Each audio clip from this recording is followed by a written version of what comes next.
기도하겠습니다. 주는 그리스도시요 살아계신 하나님의 아들이십니다. 아멘. 우리 옆 사람과 함께 인사를 나누겠습니다. 우리는 하나님 자녀입니다. 네, 오늘 말씀의 제목은 나를 위하여 모든 것을 이루시는 하나님입니다. 우리는 하나님의 자녀이기 때문에 하나님은 자녀를 위해 뭐든지 다 하십니다. 먼저 서론으로 참 지금 일어나는 일이나 우리 성도님들이 태어난 시절부터 지금까지 지나간 과거를 살펴보면은 딱 한마디입니다. 참 광야 같은 인생길이다. 우리나라가 참 이 가난 속에 있을 때에 새마을 운동을 통하여서 한강의 기적을 이루었고, 이제 가난에서 좀 벗어나는가 싶었더니만 이제 군사 독재를 타도하기 위해서 각 대학에 민주화 운동이 일어났고, 많은 학생들이 대학 캠퍼스에서 민주화를 외쳤습니다. 그 가운데 참 젊디 젊은 많은 대학생들이 참 죽음을 맞이하였고, 그 결과 우리나라는 군사 정권을 무너뜨리고 이제 민주화의 참 꽃을 피우게 되었습니다. 그럼 이제부터 온 국민이 화합으로 이제 새로운 대한민국을 건설해 나가야 되는데, 오히려 이 민주화가 이제 끝나고 나니까 이념 대립으로, 좌파 우파라는 이 이념 대립으로 온 나라가 어려움을 겪게 되었습니다. 그래서 경제는 성장하고 과학도 발전하고 의학도 발전하면서 많은 사람들이 국가의 혜택과 또 수명이 연장되어지는 가운데에 오히려 더 많은 이념 대립으로 국가는 어려움 속에 처해 있습니다. 그래서 오늘 여러분들도 잘 아시는 것처럼 또다시 대통령 파면이라는 참 상상할 수 없는 그런 일들이 일어나게 되었습니다. 어찌 보면은 당연한 일이요, 또 어찌 보면은 어떻게 이렇게 될 수밖에 없는 그런 정치 상황이었는가 하는 부분들을 생각할 때에 참 가슴 아픈 그런 일임을 고백합니다. 대통령 파면이라는 것은 그냥 한 사람의 파면이 아니라 여기에서 미치는 부분들이 국가의 경제, 국가 안보 모든 부분들에 영향을 미치는데, 특별히 경제 부분에 있어서 이제 외국과의 관계에서 여러 가지 앞으로 몇 개월 동안에는 경제적인 어려움들이 있을 것이고, 또 자영업자들, 또 사업을 하시는 분들은 그런 어려움들을 지금 IMF 때보다 더 힘든 상황이다라고 말을 하고 있습니다. 참 우리나라 국민들이 외부로부터 오는 어려움은 단합해서 잘 이겨내는데 내부에서의 분열은 극복하지 못하고 스스로 갈라지는 것을 보게 됩니다. 오늘 우리는 대통령 파면이라는 이러한 사건 앞에 하나님의 절대 주권을 인정하고 이 속에서 우리가 갱신해야 될 것은 무엇인가? 이 속에서 정말 그리스도인으로서 우리가 앞으로 교회를, 국가를 바라보며 어떤 관점으로 교회가 올바르게 서야 되며, 또 많은 그리스도인들은 어떻게 이 인류를 두고 우리가 기도하며 하나님 인도를 받아야 될 것인가? 이제 우리 교회 안에서는 세상적인 이념이나 또 사상을 가지고 대립할 것이 아니라 모든 것을 주관하시는 그 하나님을 바라보며 교회가 교회다울 수 있도록 세워나가면은 하나님께서 한 시대에 교회를 통하여서 하나님은 복음의 대통령을 주실 것이고, 요셉 같은 대통령을 세우고 다윗 같은 정말 나 자신이 죽어지고 그 어떤 사상도 다 포용하고 뛰어넘을 수 있는 그 부분은 복음밖에 없다는 거예요. 그래서 복음 가진 대통령이 나오지 않는 이상에 우리나라는 절대로 이 이념 대립을 극복해 나갈 수가 없습니다. 그렇다면은 과연 이 일을 누가 할 수 있을 것인가? 그거는 복음 가진 그리스도인만이, 그리고 복음 가진 교회만이 이 일을 할 수 있다는 겁니다. 이제 우리는 세상 일을 세상 논리로 논하지 말고 세상 일을 주관하시는 하나님의 절대 주권을 바라보며 이 속에서 교회가 할 일이 무엇인가, 그리고 우리 성도들이 또 우리 많은 목회자들이 진심으로 해야 될 일이 무엇인가를 찾아서 오늘 말씀처럼 우리가 확정을 해야 합니다. 이런 국내적으로는 이러한 큰 어려움에 처해 있는데, 그럼 국외적으로는 안전한가? 벌써 지금 몇 년째 전 세계 곳곳에 큰 전쟁이 일어나서 세계 경제 질서가 지금 붕괴되어지고 있는 가운데 있죠.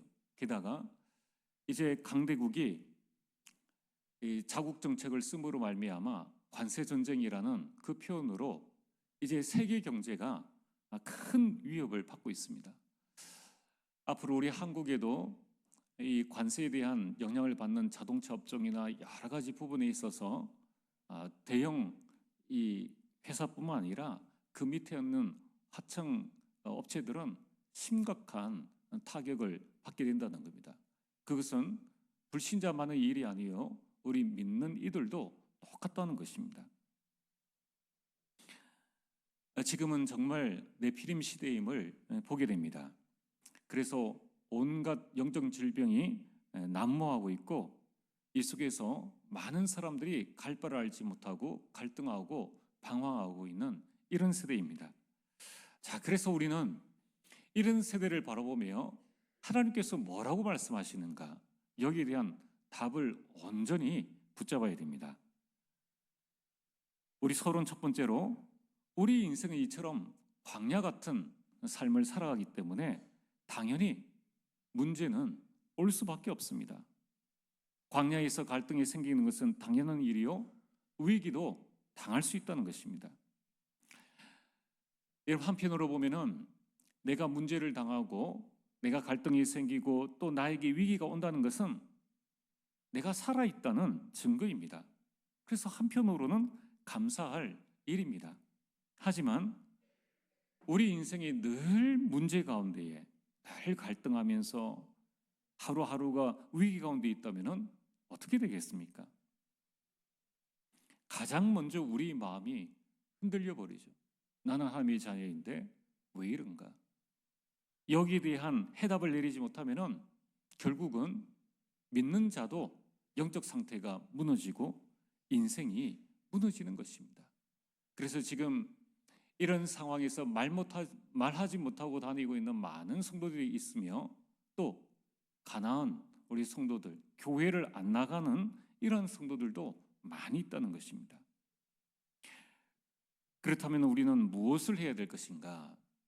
오늘 다윗처럼 7절 말씀입니다. 하나님이여, 내 마음이 확정되었고 내 마음이 확정되었사오니 내가 노래하고 하나님께 찬송하리이다. 다윗은 자신의 마음을 확정했습니다. 확실하게 자신의 마음을 정했다는 거예요. 그러면 결국은 흔들리면은 내 손해입니다. 더 이상 불안해하지 않고 불평하지 않고 원망하지 않고 다윗은 내가 이제는 하나님을 노래하고 하나님을 찬양하겠다라고 확정했다는 것입니다. 자, 그런데 오늘 다윗이 이 마음을 확정하는 것이 그렇게 쉬운 상황은 아니라는 겁니다. 오늘 시편 57편의 이 배경은 표지에 있는 것처럼 다윗이 사울 왕에게 늘 쫓겨다니는 그 상황 속에서 이제 여러 어려움들을 처하게 됩니다. 그런 가운데에 사울 왕이 쫓겨가는 가운데에 피했던 것이 굴이었습니다. 피한다고 피한 그 굴에 이 사울이 잠시 들어오게 된 것입니다. 자, 굴 밖에는 사울 왕이 거느린 3,000명의 특공대들이 대기하고 있고, 굴 안에는 사울 왕이 있으며 또 다윗이 있는 줄 모르는 그런 상황입니다. 어떻게 되겠습니까? 그 마음의 두려움과 그 마음의 불안함은 오죽하겠습니까? 온갖 생각이 다 들겠죠. 그래서 갈피를 잡지 못하고 혼란스러워하고 안절부절하지 못하는 그러한 상황입니다. 여러분, 지금 우리가 처해 있는 교회의 상황, 또 우리 성도들이 살고 있는 세상 속에서의 이 상황들이 바로 이런 상황들 아닙니까? 우리가 어딜 가도 나는 예수님 믿는 사람이다. 나는 교회 집사다. 나는 안수 집사다. 권사다. 장로다. 이걸 내가 표현을 해야 될까 말아야 될까? 밥 먹을 때 기도를 해야 될까 말아야 될까? 직장에서 나오라 할 때 난 예수님 믿는 사람이니까 좀 빼달라고 말을 해야 될까 말아야 될까? 오늘 회식이 있는데 회식 자리에 가야 될 것인가 말아야 될 것인가? 그럼 이러한 많은 혼란스러운 일들이 있으므로 마음이 갈팡질팡하고 오락가락하고 안절부절하는 이런 상황 속에 우리가 하루하루를 살아가고 있다는 것입니다. 여러분, 우리 마음이 확정되지 않으면 우리는 상황 따라 가게 되어 있습니다. 그러면 세상 상황이 어떠합니까? 문제입니다. 갈등입니다. 위기입니다. 그럼 늘 우리 마음에는 답 없는 문제를 붙잡고 갈등하고 늘 그 속에서 위기의식을 가지고 그 가운데 스트레스를 받으며 살아가니까 영적 성장이 되어지지 않는다는 거예요. 여러분, 다윗은 이런 상황 가운데서 나는 모든 것들을 다 버리고 하나님을 노래하고 하나님을 찬양하겠다라는 인생 결론을 내렸다는 것입니다. 오늘 우리가 해야 될 일이 무엇입니까? 여러분, 앞으로 살아가면 살아갈수록 우리 인생의 문제와 위기와 갈등은 이전보다 더 많이 올 수도 있다는 것을 우리는 기억을 해야 됩니다. 그렇다면 다윗이 그의 마음을 확정한 것처럼 우리는 최소한의 내 인생에 대한 결론부터 내고 우리가 이 광야를 살아가고 또 우리 현장을 살아가야 합니다. 사도행전 1장 1절에 그리스도께서 우리 인생 모든 문제를 이미 다 해결해 주셨습니다. 중요한 것은 내가 거기에 대한 결론을 내느냐 안 내느냐가 중요합니다. 여러분, 세상 그 어떤 문제가 세상 말로 뱉다고 들어오겠습니까? 그 문제로 말미암아 나에게 죽음이 찾아온다 할지라도 죽음은 천국을 향한 새로운 시작이요, 하나님의 허락 없이는 문제 때문에 죽지 않는다는 거예요. 하나님의 시간표가 되었기 때문에 하나님께서는 우리가 생각하는 그 문제를 통해서 우리를 불러가시는 하나의 방법이지, 그것 때문에 우리가 내 생명이 단축되어지고 내가 죽었다, 그런 하나님이 아니라는 것입니다. 그렇다면 오늘 우리는 내 인생에 대한 결론을 분명하게 내려야 합니다. 사도행전 1장 3절에 하나님 나라의 일이 어떠함을 40일 동안 말씀하셨습니다. 사도행전 1장 8절에 우리가 연약한 줄 아시고 위에서 주시는 권능, 성령 충만을 주시겠다고 약속하셨습니다. 아무런 배경도 아무런 능력도 없는 초대교회 120명이 여기에 완전 결론내고 120명이 모였는데 예루살렘에 소동이 일어나고 나중에는 로마 복음화의 큰 역사까지 보게 된 것입니다. 결론낸 그들이 한 것이 무엇입니까? 대단한 전도를 한 것이 아닙니다. 그리 대단한 일을 한 것이 아닙니다. 120명이 오로지 사도행전 1장 14절에 다른 것 안 하고 오로지 기도에 힘썼다는 것입니다. 여러분, 우리 교회에 몇 명이 있느냐, 그게 중요한 게 아니고요. 우리나라에 지금 교회가 얼마나 많습니까? 각 교단은 우리 교단이 몇만 교회다, 몇천 교회다, 교세를 자랑합니다. 그래서 어찌 되었다는 것입니까? 그 많은 교회가 있는데 국가 문제 하나 해결하지 못하는, 그 많은 교회가 있음에도 불구하고 교회는 여전히 문을 닫고 있는 이 상황이라면은 교단이 많고 교회 수가 많은 것이 세상 사람들이 볼 때에는 무슨 상관이 있느냐는 거예요. 그러면 하나님 보실 때는 그게 중요할까요? 하나도 중요하지 않다는 것입니다.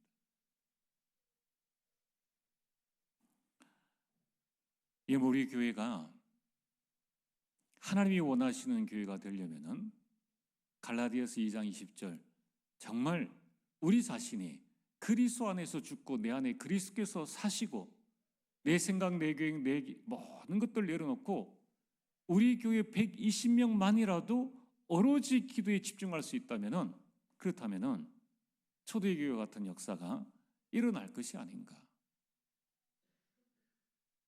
저는 이 시대를 바라보면서 교회가 어떤 역할을 해야 되며 과연 교회 안에 있는 중직자들과 목회자와 성도들이 무엇을 해야 될 것인가.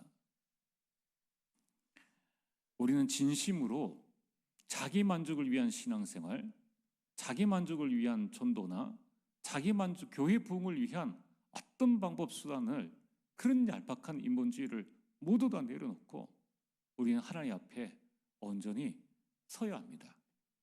그래서 이제는 아무리 더디더라도 하나님 말씀대로 오직 하나님 중심으로 오직 하나님의 말씀 붙잡고, 그리고 여러분들이 교회 중심으로 하나님의 인도를 받아야 합니다. 여러분, 결론 낸 자를 당할 자가 누가 있겠습니까? 죽기 살기로 달려드는 자에게는 당할 수가 없습니다. 특별히 복음의 결론 내고 기도에 집중한다면 세상 그 어느 누가 이길 수 있겠습니까? 여러분, 우리가 정말 결론 내고 기도에 집중할 때에 아무도 막을 수 없는 바람 같은 불 같은 성령의 역사가 일어납니다. 오늘 여러분들이 여러분 인생의 결론을 내리시길 바랍니다. 나는 여기서 세계복음화 하겠다. 나는 우리 가정 정말 복음한다. 내가 우리 가문 살리고 복음의 명문 가문을 만들겠다. 여러분, 우리는 한 번 사는 인생입니다. 살다 죽으면 영원한 천국입니다. 그렇다면 우리가 이 땅 사는 동안에 무엇을 해야 될 것인가? 정말 하나님 앞에 온전한 인생 결론 내리게 되길 주의 이름으로 축복합니다. 자, 오늘 말씀의 본론입니다. 그렇다면 다윗은 어떻게 자신의 마음을 확정할 수 있었을까? 거의 대부분의 사람은 문제나 갈등이나 위기가 오면 피해버립니다. 교회도 옮겨버립니다. 사람도 바꿔버립니다. 사울 왕과 다윗이 싸우면 누가 이기겠습니까? 당연히 다윗이 이깁니다. 국민투표를 한다면 누구 편이 많겠습니까? 당연히 다윗 편이 많습니다. 그러나 다윗은 싸우지 않았습니다. 충분히 사울을 죽일 수 있었는데도 죽이지 않았습니다. 여러분, 여러 가지 어려운 많은 일들 가운데에서 다윗은 어떻게 자신의 마음을 확정해서 이제 나는 하나님을 노래하고 하나님을 찬송하겠다고 할 수 있었겠습니까? 그러면서 9절에 주여 내가 만민 중에서 주께 감사하오며 문나라 중에서 주를 찬송하리이다. 이게 지금 다윗이 왕이 되어서 진수성찬을 먹으면서 고백한 것이 아닙니다. 생명의 절대 위협을 가지고 있는 이 상황 속에서 고백한 것입니다. 그러면서 10절에 주의 인자는 크다라고 고백하고 있습니다.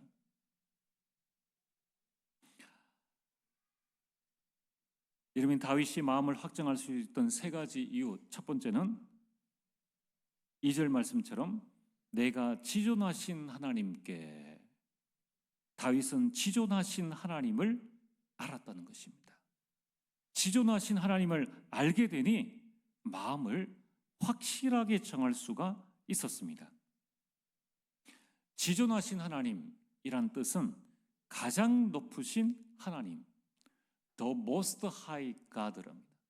가장 높으신 하나님, 만왕의 왕 되신 하나님을 알았으니까 그는 마음을 편안하게 확정했다는 것입니다. 여러분, 우리가 큰 병에 걸렸을 때 어떤 의사는 이런 말을 하고 또 다른 의사는 저런 말을 하고 이 병원에 가야 할까 저 병원에 가야 할까, 그러면은 많은 정보가 오히려 내 마음을 흔들리게 하고 불안하게 합니다. 근데 만약 그때에 내가 정말로 믿을 만한 사람이 직접 그 병을 진료받아가서 완치된 병원과 의사를 소개해 준다면은 어떻게 되겠습니까? 딱 내 마음이 그래, 그 의사한테 가야지, 그 병원에 가야지라고 확정이 딱 되어집니다. 사울 왕과 3천 명의 군사들이 그를 따라다니고 있었지만은 만왕의 왕 대신 가장 높으신 하나님을 알게 되니까 그때부터 다윗의 마음이 확정이 되었다는 것입니다. 여러분, 여호와를 아는 것이 우리의 힘입니다. 여호와를 알게 될 때에 우리 마음이 안정되어지고 확정되어지게 됩니다. 그래서 호세아서 4장 6절에 호세아의 고백입니다. 내 백성이 지식이 없으므로 망하는도다. 하나님 아는 지식, 그 하나님을 어떻게 알고 있느냐? 지존하신 하나님으로 알고 있느냐? 아니면은 내 생각 속의 하나님으로 알고 있느냐에 따라서 우리 인생 모든 것들이 달라집니다. 호세아는 계속해서 말씀하고 있습니다. 6장 1절에 우리가 여호와께 돌아가자. 우리가 다른 데로 돌아갈 것이 아니라 여호와께 돌아가자. 가서 무엇을 할 것입니까? 6장 3절에 여호와를 알자. 힘써 여호와를 알자. 여러분, 하나님을 어느 만큼 알고 있습니까? 여러분, 정말 하나님을 어느 만큼 체험하고 있습니까? 우리가 들었던 지식적 그 하나님이 아니라 정말 내 입술로 고백할 수 있는, 내가 배운 하나님에 대한 지식이 아니라 내 삶 속에서, 내 인생 가운데서 정말 내가 고백할 수 있는 그 하나님의 어떤 하나님으로 여러분들은 알고 있냐는 거예요. 우리는 이 믿음 고백 하셔야 됩니다. 다니엘서 11장 23절 하반절에 오직 자기 하나님을 아는 백성은 강하여 용맹을 발하리라. 하나님을 아는 백성은 강하고 용맹을 발하리라. 그래서 하나님을 알았던 다니엘은 1장 8절에 뜻을 정했습니다. 언제 말입니까? 자기 나라가 다 망하고 자기 고국과 자기 집안과 형제 자매 부모가 다 멸망하여서 포로로 끌려온 그 바벨론에서 그가 뜻을 정했다는 것입니다. 여러분, 이 뜻을 정한 것은 오기가 아닙니다. 지존하신 하나님, 더 모스트 가드를 알게 돼서 오는 그 마음의 확정이라는 거예요. 여러분, 우리가 하나님을 아는 데서 오는 그 마음의 확정이 있습니까? 내가 우리 가정을 복음의 명문가문으로 만들어야 되겠다. 내가 정말 우리 교회에 내 뼈를 묻어야 되겠다. 하나님의 절대 주권을 기억하면서 그 마음의 확정을 가진다면 다니엘이 큰 일을 한 것이 아닙니다. 뜻을 정했는데 하나님께서는 10배의 총명과 지식을 주셨다는 거예요. 그러니까 되어지지 않습니까? 만약 다니엘의 IQ가 지금으로 예를 들어서 아주 모질에는 50이라고 치면은 10배의 총명을 주셨다고 하면 IQ 500입니다. 당연히 바벨론의 모든 술객과 모든 사람보다 뛰어난 10배나 뛰어난 지혜를 주셨다. 그래서 다니엘은 세 나라의 네 왕을 섬길 수가 있었는 거예요. 있을 수 없는 일입니다. 이러면 다윗이 만군의 여호와의 이름으로 나아갔는데 그것은 자신의 실력을 믿고 나간 것이 아닙니다. 지존하신 하나님을 아는 데서 오는 그 힘이라는 거예요. 여러분, 우리는 세상을 어떻게 살아가야 됩니까? 내 힘과 내 능력과 내 실력을 가지고 살아가면 불신자 상태. 우리 실력과 능력이 뛰어납니까? 그냥 불신자 상태 그대로. 이 땅에서 최고 성공하면 대통령 자리에 갈 수 있겠죠. 그 이상 무엇을 하겠습니까? 우리 개인에게 오는 영적 문제, 자녀에게 오는 영적 문제, 가문의 문제 막을 수 있습니까? 막을 수 없다는 거예요. 국가 위기를 막을 수 없다는 거예요. 여러분, 다윗이 나아갈 때 이 사울 왕이 갑옷을 줬는데 맞질 않는 거예요.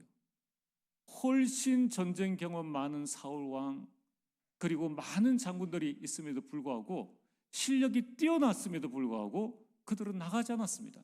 그러나 다윗이 정말 뜻을 정해서 만군의 여호와의 이름을 의지해서 나갈 때에 하나님께서는 목동 시절에 익혔던 그 돌멩이 던지는 것을 통하여서 골리앗을 꺾게 되는 큰 축복들을 주신 것입니다. 이것이 하나님의 역사라는 거예요. 여러분, 우리 하나님은 어떤 하나님이십니까?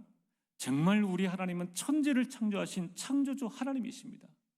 창세기 1장 1절에 태초에 하나님이 천지를 창조하시니라. 그렇다면 무엇을 우리가 더 이 세상에서 바라고 가지고 욕심내고 그렇게 할 필요가 무엇이 있겠습니까? 하나님을 아는 그 힘이 없으니까 내 생각과 내 힘대로 모든 것을 움직여 나가려 한다는 것입니다. 여러분, 우리 하나님은 어떤 하나님이십니까? 나의 생사화복을 주관하시는 하나님이십니다. 다윗의 고백, 역대상 29장 11절에서 12절에 부와 기가 주께로 말미암았다고 말씀하고 있습니다. 그래서 내가 즐거이 온 백성과 함께 하나님께 예물을 드리게 되었다. 여러분, 우리가 헌금은 어떻게 하는지 아십니까? 돈이 있으니까 헌금하는 거 아닙니다. 부와 기가 모든 것이 하나님께로 말미암아 온다는 것을 아는 자가 온전한 헌금을 하게 되는 것입니다. 여러분, 아들이 없었던 그 한나에게 하나님께서 아들을 주셨습니다. 그 한나의 고백이 사무엘상 2장 6절에서 8절입니다. 여호와는 죽이기도 하시고 살리기도 하시며 스올에 내리기도 하시고 거기서 올리기도 하시는도다. 여호와는 가난하게도 하시고 부하게도 하시며 낮추기도 하시고 높이기도 하시는도다. 가난한 자를 진토에서 일으키시며 빈궁한 자를 거름더미에서 올리사 귀족과 함께 앉게 하시며 영광의 자리를 차지하게 하시는도다. 땅의 기둥들은 여호와의 것이라 여호와께서 세계를 그것들 위에 세우셨도다. 여러분, 죽이고 살리는 것이 하나님께 있으며 나를 가난하게도 하시고 부하게도 하시고 낮추기도 하시고 높이기도 하시는 분이 하나님이심을 아는 자는 실족하지 않는다는 것입니다. 여러분, 오늘 여러분들이 혹시라도 가난합니까? 하나님을 아는 힘이 있으면 하나님이 여러분들 부하게 하신다는 것을 깨달으시길 바랍니다. 하나님이 우리를 높이신다는 것을 깨달으시길 바랍니다. 그렇다면 하나님을 만나는 것이 우리 인생의 최고의 축복입니다. 다윗은 이처럼 하나님보다 큰 이가 없으니 지존하신 하나님을 알았기 때문에 마음이 흔들릴 이유가 없었습니다. 그래서 그 마음을 확정한 것입니다. 여러분, 오늘 여러분의 마음이 지존하신 하나님으로 말미암아 확정되어지기를 정말로 주의 이름으로 축복합니다. 두 번째로 오늘 2절 말씀입니다. 다윗은 지존하신 하나님께 부르짖음이요. 다윗은 하나님께 기도함으로 그 마음을 확정할 수 있었다는 것입니다. 여러분, 지금 다윗의 영적 상태가 어떠한 줄 아십니까? 6절입니다. 6절에 그들이 내 걸음을 막으려고 그물을 준비하였으니 내 영혼이 억울하도다. 그렇지 않습니까? 다윗이 한 일이라고는 골리앗을 꺾은 뿐이에요. 나라를 위기에서 구한 것 뿐입니다. 그런데 이 사울 왕과 3,000명의 이 특공대들이 자기를 죽이려고 따라다니는 이 억울한 상태가 되어진 것입니다. 여러분, 우리가 참 억울한 일을 당할 때에 이것을 누구인가에게 내 마음을 털어놓기만 해도 우리 마음은 안정이 되어집니다. 이때에 다윗은 다윗의 그 억울한 마음을 누구에게 털어놓았느냐? 내가 하나님께 부르짖음이요. 하나님께 부르짖었다는 것입니다. 여러분, 우리가 국가를 보면서 여러 가지 안타까운 부분들이 많이 있습니다. 하나님께 부르짖으시길 바랍니다. 여러분, 정말 교회에 여러 가지 문제들이 있을 수 있습니다. 하나님 앞에 부르짖으시길 바랍니다. 여러분의 가정의 문제, 여러분의 개인의 문제, 여러분의 많은 문제들이 있을 때에 사람과 술 한잔하면서 나누는 그 얘기는 잠시 동안의 위로요, 화풀이입니다. 그러나 해결은 되지 않습니다. 여러분, 정말 우리가 하나님 앞에 나와서 우리 교회가 정말 모일 때만이라도 마음을 연합하여서 더불어 마음을 같이하여 오로지 기도에 집중할 수 있는 그런 마음으로 확정할 수 있다면 반드시 하나님께서는 우리 교회 가운데 역사하신다는 것입니다. 왜냐하면 요한복음 1장 12절 영접하는 자는 하나님의 자녀입니다. 하나님의 자녀는 요한복음 1장 14장 14절에 내 이름으로 무엇이든지 내게 구하면 내가 행하리라. 하나님께서 행하신다고 말씀하셨습니다. 이게 기도의 힘이라는 거예요. 여러분, 기도는 반드시 응답되어집니다. 그래서 아무것도 할 수 없었던 감옥에 갇혀 있는 예레미야에게 너는 내게 부르짖으라 라고 하나님께서 말씀하셨습니다. 여러분, 정말 하나님 앞에 부르짖으시길 바랍니다. 아무리 우리가 구호를 외쳐도 세상은 바뀌지 않습니다. 오히려 사탄이 조롱하는 겁니다. 기도하면 되는 일을 세상 일처럼 하고 있으니까. 여러분, 우리가 많은 문제 제기를 할 수 있습니다. 누가 문제를 모르겠습니까? 우리가 그것을 두고 기도해야 된다는 거예요. 여러분, 우리가 하나님께 부르짖을 때에 하나님께서는 내가 알지 못하는 크고 은밀한 일을 내게 보여주시리라. 여러분, 이것을 보여주시니까 마음을 확정할 수 있었다는 것입니다. 다윗이 하나님께 부르짖을 때에 하나님께서 그에게 기름 불병으로 그를 기름 부으신 그때의 일을 기억하면서 하나님은 계속 그에게 언약과 비전을 주셨다는 것입니다. 누가복음 18장 1절에서 8절에 과부와 재판장에 관한 말씀이 나옵니다.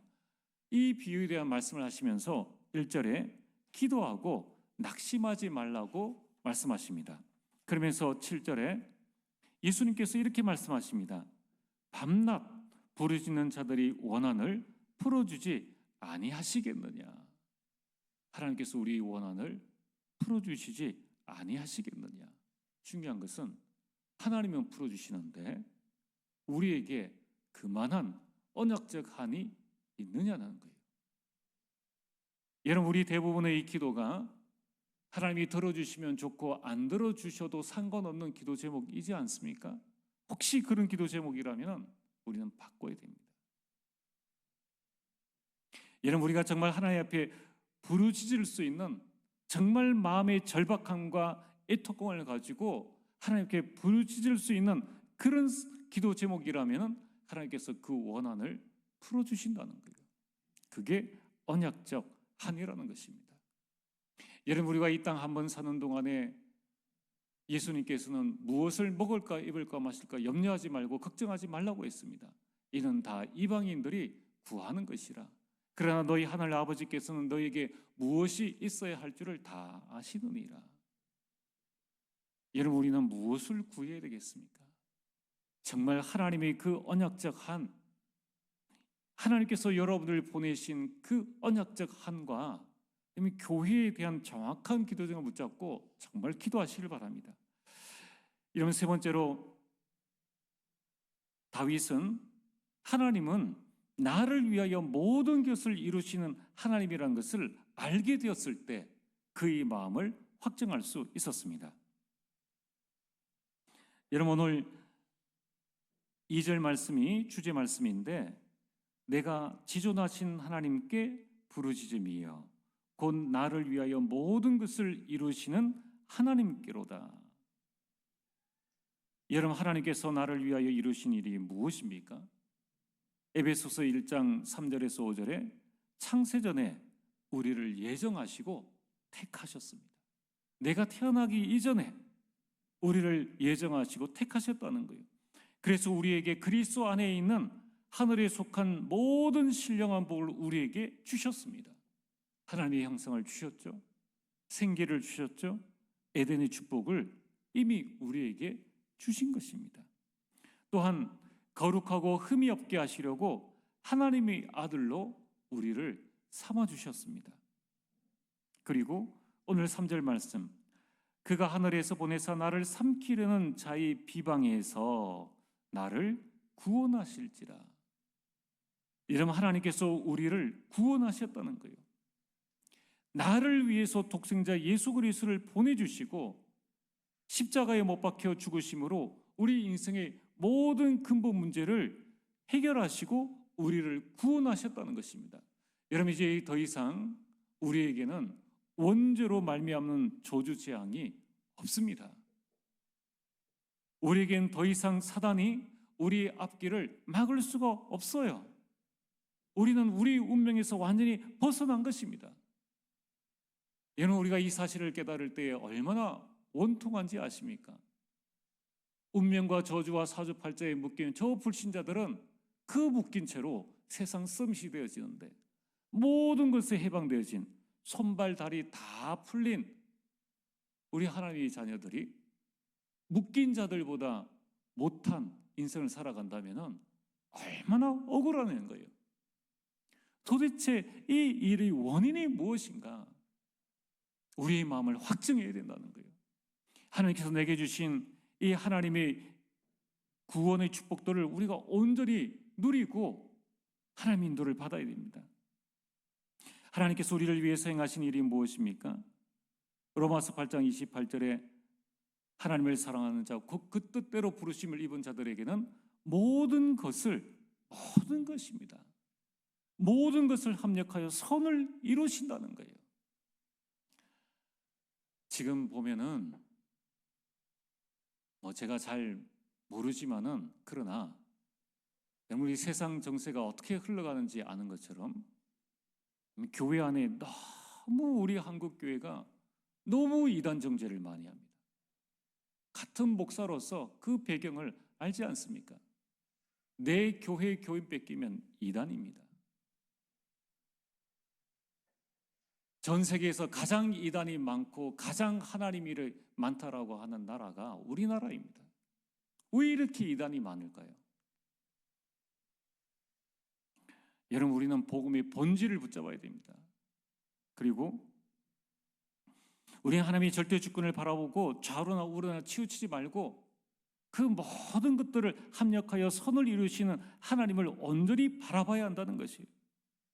그래서 로마서 8장 32절에 자기 아들을 아끼지 아니하시고 우리 모든 사람을 위하여 내주신 이가 어찌 그 아들과 함께 모든 것을 우리에게 주시지 아니하겠느냐.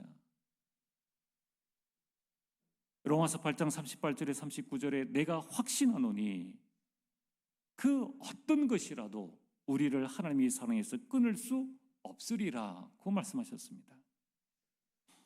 여러분, 하나님께서 우리에게 어마어마한 신분과 권세를 주셨습니다. 오늘 말씀의 결론입니다. 그렇다면 하나님께서 나를 위해서 모든 것을 이루셨는데 내가 이룰 것은 무엇인가?